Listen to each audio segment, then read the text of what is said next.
Le choix de Roanna, épisode 54. Cet épisode 54 relate une série d'événements dramatiques et complexes impliquant plusieurs personnages.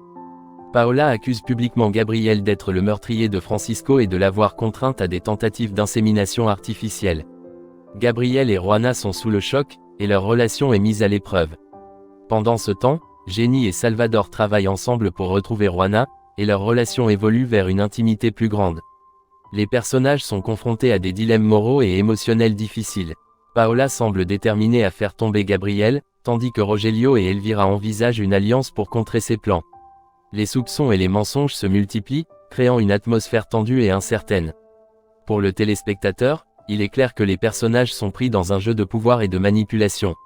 Mais qu'est-ce qui motive réellement Paola à accuser Gabriel publiquement? Est-ce une quête de justice ou une vengeance personnelle? Il est également intéressant de voir comment les personnages vont gérer les conséquences de l'interview de Paola et des événements qui s'ensuivent. La relation entre Jenny et Salvador est particulièrement intrigante. Comment va-t-elle évoluer? Nous vous laissons suivre l'épisode par vous-même, question de vous laisser vous faire votre propre opinion.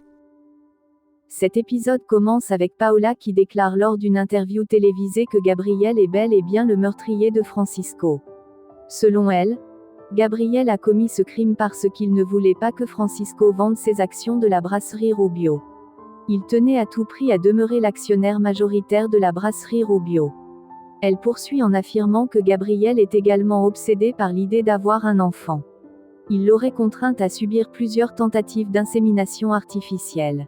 Des procédures particulièrement traumatisantes qui ont toutes échoué.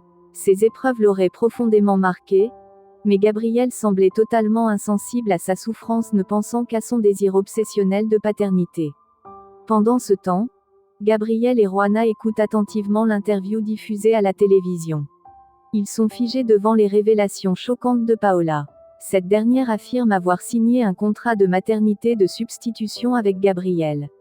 Cependant, elle explique que ce dernier a fui avec Roanna Bravo, la jeune femme qui porte leur enfant issu de l'insémination. Selon elle, Roanna est devenue non seulement la complice de Gabriel dans cette fuite, mais elle serait également impliquée dans le meurtre de Francisco. Elle présente Roanna comme une femme calculatrice et manipulatrice. À ces mots, Gabriel, furieux, frappe violemment la table. Son visage est marqué par la colère et la frustration. Roanna, de son côté, est complètement décontenancée. Elle ne sait plus quoi dire ni comment réagir face à ces accusations qui la bouleversent. De son côté, Rogelio, le père de Paola, écoute également l'interview de sa fille. Contrairement à d'autres, il semble satisfait et même fier de ce qu'elle vient de révéler publiquement. À la brasserie, Carlos, David et Enriqueta regardent l'interview à la télévision. Ils sont sous le choc. Les accusations portées par Paola contre Gabriel et Roanna sont lourdes et terrifiantes. Ils ont du mal à croire ce qu'ils entendent. La tension est palpable dans la pièce, chacun se demandant ce que cela signifie pour l'avenir de l'entreprise et pour la réputation de la famille. De son côté, Jenny est en proie à l'angoisse. Elle pense sans cesse à sa fille et n'arrive pas à trouver le sommeil. En pleine nuit, elle parle à Salvador à travers le rideau qui les sépare, pensant qu'il l'écoute. Elle lui avoue ses sentiments, lui dit qu'elle l'aime profondément. Mais Salvador est profondément endormi et ne perçoit rien de cette déclaration nocturne. De l'autre côté, Roanna confronte Gabriel. Elle lui demande comment il a pu rester marié à une femme comme Paola. Gabriel lui révèle alors que Paola l'a même trompé dans leur propre maison avec un collègue mannequin photo. Il est très en colère en repensant à cette trahison et il exprime un profond regret quant à sa relation passée avec Paola. Roanna essaie de le calmer, de le réconforter, mais Gabriel semble déterminé. Il dit qu'il va se rendre à la police pour affronter les conséquences de ses actes. Au même moment, l'interview de Paola touche à sa fin. Gabriel, l'air grave, dit à Roanna qu'ils ne peuvent pas continuer à fuir éternellement. Roanna, bouleversée, fond en larmes. Elle ne veut pas qu'il retourne voir la police car elle se sentira abandonnée et terriblement seule s'il le fait. Paola rentre ensuite chez elle. Son père la félicite pour son courage, mais sa mère, en revanche, lui exprime clairement son désaccord et son mécontentement face à l'interview. Paola reste ferme. Elle confie à son père qu'elle ne souhaite pas que Gabriel assiste à la naissance de leur fils. Elle veut qu'il soit en prison au moment où l'enfant viendra au monde pour qu'il n'ait aucun droit ni aucun rôle à jouer dans leur vie. Chez Josefina, la discussion continue entre elle et Memo. Ils échangent longuement sur la vie, leurs expériences passées et leurs espoirs. Josefina le remercie du fond du cœur pour avoir toujours été présent à ses côtés. Elle lui dit qu'il est un véritable ami, loyal et sincère. Memo, visiblement ému, lui sert encore un peu à boire. Elle se lève ensuite en lui disant qu'elle revient dans quelques instants. Pendant ce temps, au garage, Raymond va voir Felipe. Il tousse beaucoup, ce qui inquiète Felipe.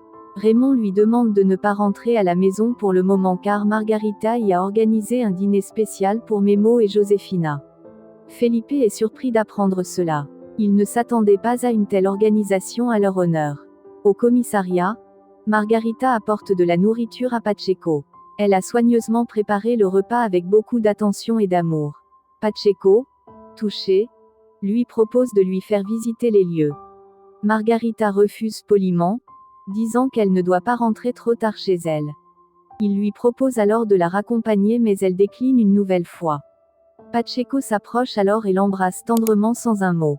Elle reste quelques secondes figée, puis se ressaisit rapidement et quitte le commissariat sans dire un mot. Chez Josefina, cette dernière propose à Memo de monter sur le toit pour terminer leur bouteille tout en regardant les étoiles. Memo accepte avec plaisir. Il la prend dans ses bras, prêt à l'embrasser.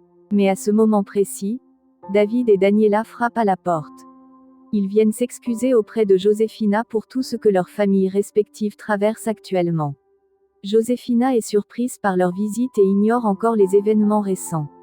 David lui demande de les prévenir si jamais Juana tente de les contacter ou leur donne un signe de vie.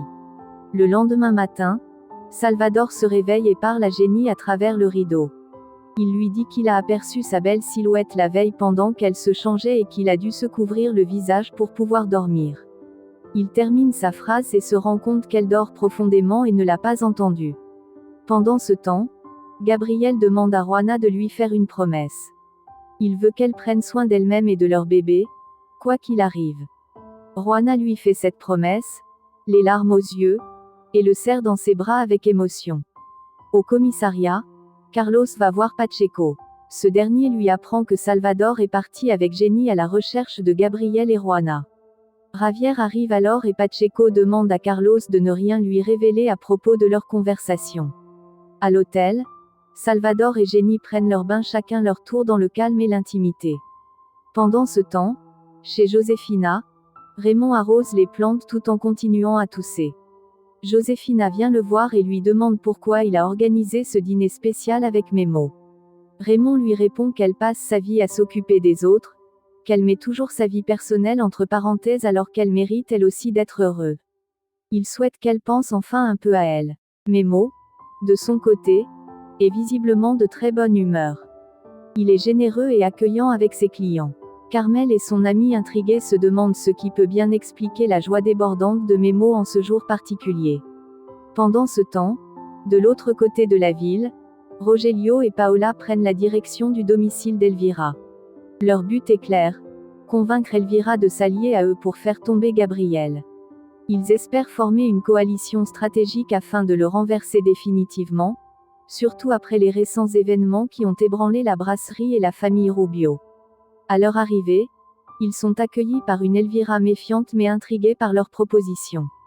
Rogelio expose avec précision son plan et insiste sur le fait que Gabriel ne reculera devant rien pour prendre le contrôle de l'entreprise familiale. Paola renchérit en évoquant la manière dont il manipule les événements à son avantage, prétendant qu'il tirera forcément les ficelles dans l'ombre s'il devient président de l'entreprise familiale. Mais Elvira, digne et ferme, répond qu'elle n'a nullement l'intention de céder ses actions à Gabriel, quel que soit son stratagème. Elle déclare qu'elle n'est pas aveugle face aux manigances de son fils et ajoute qu'elle contactera rapidement son avocat pour faire rédiger une procuration légale. Elle envisage sérieusement de confier la gestion de ses parts à Rogelio, en qui elle pense pouvoir avoir plus confiance. Satisfait de cette tournure des choses, Rogelio la remercie chaleureusement, conscient que cette décision peut faire basculer l'équilibre des pouvoirs au sein de la brasserie. Pendant ce temps, ailleurs en ville, Yadira ne cesse d'appeler Salvador, mais ce dernier ne répond à aucun de ses appels, ce qui l'inquiète profondément. Son agitation devient de plus en plus visible. Caridad, son amie fidèle, accompagnée d'une autre proche, l'invite à prendre du recul et à réfléchir sérieusement à ce qu'elle veut vraiment dans la vie. Elle lui rappelle qu'il y a quelques jours à peine, elle semblait obnubilée par Felipe et que maintenant, c'est Salvador qui occupe toutes ses pensées. Ce comportement instable la pousse à questionner ses propres sentiments. La conversation entre les trois femmes dévie rapidement sur Gabriel, qu'elle qualifie toutes de criminels sans scrupules. Elle justifie leur jugement par l'interview télévisée explosive que Paola a donnée la veille, dans laquelle elle a publiquement accusé Gabriel d'abus et d'humiliation. Cette déclaration a fait grand bruit dans toute la ville, alimentant rumeurs et débats dans tous les coins de rue. Yadira, visiblement secouée, se demande si Salvador est avec Jenny. Elle révèle alors qu'elle détient une vidéo dans son téléphone, une vidéo compromettante qui pourrait faire basculer la relation entre Jenny et Salvador. Elle est convaincue que si Jenny voit ces images, elle renoncera aussitôt à lui. De leur côté, Salvador et Jenny poursuivent leur enquête sur la disparition de Juana. Ils passent beaucoup de temps ensemble, sillonnant les routes, interrogeant des témoins et changeant leurs hypothèses. Jenny confie à Salvador à quel point elle apprécie les moments qu'ils partagent. Ce n'est pas seulement professionnel, il y a quelque chose de plus personnel et réconfortant dans leur complicité naissante. Salvador, quant à lui, admet qu'il adore passer la journée avec elle, trouvant en sa présence une paix qu'il n'avait pas connue depuis longtemps. À la brasserie, Carlos fait part de ses soupçons à Enriqueta et David. Il pense qu'il y a peut-être quelque chose entre le détective Castillo et la mère de Juana. Cette intuition, bien qu'en flou, le trouble. Il se demande si cette proximité pourrait influencer l'enquête ou les décisions à venir. Pendant ce temps, chez Elvira, la discussion avec Rogelio et Paola se poursuit. Paola insiste à nouveau sur les dangers que représente Gabriel, affirmant qu'il ne reculera devant rien pour accéder à la présidence. Elvira, plus que jamais déterminée, réaffirme son refus de lui céder le moindre pouvoir. Elle répète qu'elle contactera son avocat le plus vite possible pour acter sa décision. Rogelio, en homme de stratégie, comprend que cette alliance avec Elvira pourrait marquer un tournant décisif dans leur lutte contre Gabriel. De son côté, Carlos, toujours préoccupé, demande à Enriqueta si Felipe pourrait savoir où se trouvent Juana et Gabriel. Il se demande si Felipe, proche de Juana, aurait des informations utiles à partager. Cette piste pourrait être cruciale pour localiser le couple et comprendre ce qu'il projette.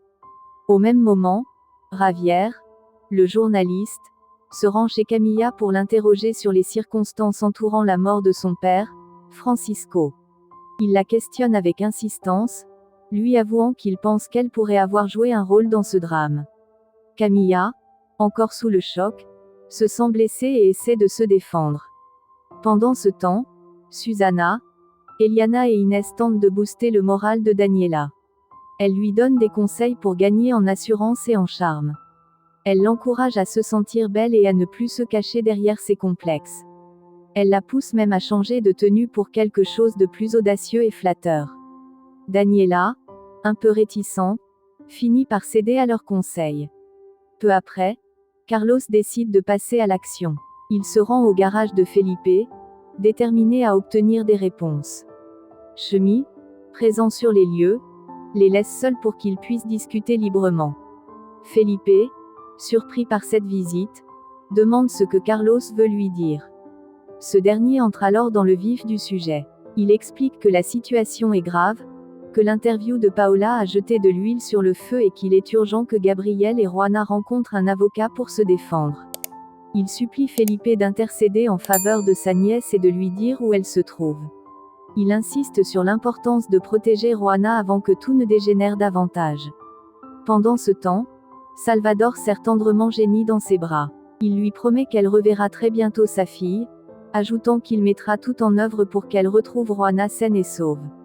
Jenny et Salvador se laissent aller à cet instant de réconfort et d'espoir. À la brasserie, Daniela fait une entrée remarquée dans sa nouvelle tenue. Sa transformation est spectaculaire. Son habillement la met en valeur et même David, d'habitude réservé, est ébahi par sa beauté. Ce changement redonne à Daniela une confiance nouvelle qui se lit dans son regard. Plus tard, Salvador et Jenny continuent de discuter. Leur échange devient plus intime. Ils parlent d'amour, de blessures passées et de ce qu'ils espèrent encore vivre. Jenny dit qu'elle pense que Josefina avait raison depuis le début en ce qui concerne ses sentiments. Puis, dans un moment chargé d'émotions, elle franchit enfin le pas. Elle embrasse Salvador, scellant ainsi une nouvelle étape dans leur relation. Nous sommes arrivés à la fin de l'épisode. Les questions se bousculent dans la tête du téléspectateur. Quelles sont les véritables intentions de Paola? Comment les personnages vont-ils faire face aux défis et aux secrets qui entourent la famille Rubio et la brasserie? Quelle sera la conséquence de l'alliance entre Rogelio et Elvira? Et surtout, comme tout cela va-t-il se terminer? Laissez-nous votre avis dans les commentaires de cette vidéo. Merci de nous avoir suivis. À bientôt.